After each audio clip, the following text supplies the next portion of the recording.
آپ نہیں سمجھوگے منٹو صاحب، محبوب سے جب نفرت ہو جائے تو محبت سے زیادہ ہو جاتی ہے۔ کتا 6 سال ساتھ رہ کر ساتھ چھوڑ جائے تو یاد رہتا ہے، اگر کاٹ جائے تو بھولتا ہی نہیں۔ وہ میرا کچھ نہیں لگتا منٹو صاحب، پر رہا تو ہے نا۔ وہ میرے دل میں نہیں رہتا لیکن یاد تو رہتا ہے۔ ماں سے بڑی کوئی سہیلی نہیں ہوتی، یہ بھی سن رکھا ہے لڑکیوں سے، لیکن بس سن ہی رکھا ہے۔ انٹر کے وقت تیرے باپ کے کمرے میں تھی، بی اے کے وقت 2 بیٹوں کی ماں تھی۔ تیرے آنے پر لگا ایم اے پاس کر لیا میں نے، اب آگے کی پڑھائی سے ڈر رہی ہوں۔ ماں آگے کیا پڑھو گی؟ M Phil P H D, لگتا ہے وہ کسی کی میت آنے پر ہوگی۔ اس لیے میں لو میرج کے خلاف ہوں، کیونکہ محبت کرنے والیاں ہمیشہ بزدل بچے پیدا کرتی ہیں۔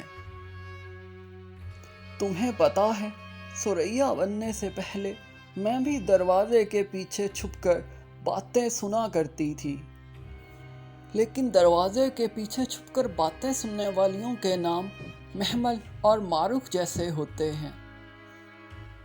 مجھے اچھا نہیں لگا، پھر میں ثریا ہی بن گئی۔ تم ثریا مت بننا گڑیا، ثریا بننے کے لیے 2 بیٹوں کی قربانی دینی پڑتی ہے۔ رونا کس نے سکھایا اسے بتاؤ نصیبہ، امرتسریوں کی بیٹیاں پتھر کے کلیجے اٹھائے پھرتی ہیں۔ ان کے رونے کا مطلب ہے ہم نے میت دشمن کے قدموں تلے رونت ڈالی۔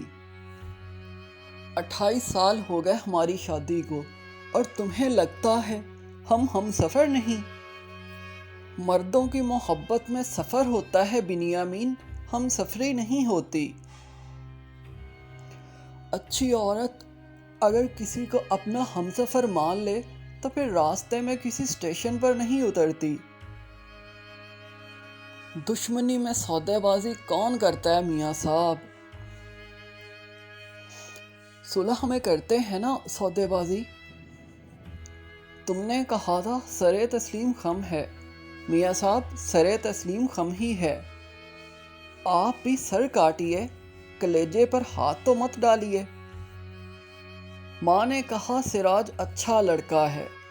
میں آپ سے پیار کر کے نہیں آئی تھی سراج صاحب، ماں کی بات پہ اعتبار کر کے آئی تھی۔ جاؤ بیٹا سوچو، اور یہ بھی سوچنا تمہاری سوچ پر ہمارا کتنا اختیار ہے۔ محمل نے ثریا سے سیکھا ہے، وہ بھی انکار نہیں کرتی، لیکن سن کر لگتا ہے کہ انکار ہو گیا۔ اسے بتاتی رہو لڑکا اچھا ہے، بتانے میں 2 سال گزر جائیں گے، پڑھائی بھی ہو جائے گی مکمل۔ اگر تب بھی نہ مانی سراج صاحب تو پھر تم مان لینا کہ اسے لڑکا پسند نہیں سراج صاحب، پھر آپ مان لینا کہ لڑکا کوئی اور ہے۔ جانتے ہو، صلح کی بات کرو تو سراج 110 کے اوپر لاشوں کا حساب مانگتا ہے، اور حساب برابر کرنے کے لیے ثریا میرے 2 بیٹے مانگتی ہے۔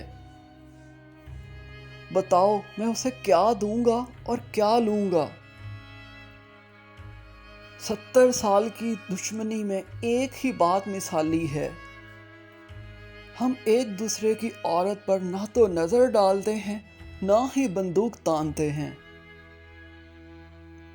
دشمن کی بیٹی پر نظر ڈالنا اس پر بندوق تاننے سے زیادہ خطرناک ہوتا ہے۔ ابا سے بات کرو، وہ ابا ہیں پھپھو، غصے سے دیکھیں گے تو مار ڈالیں گے۔ بے وقوف، ابا میں غصہ ہوتا ہے، غصے میں دم نہیں ہوتا۔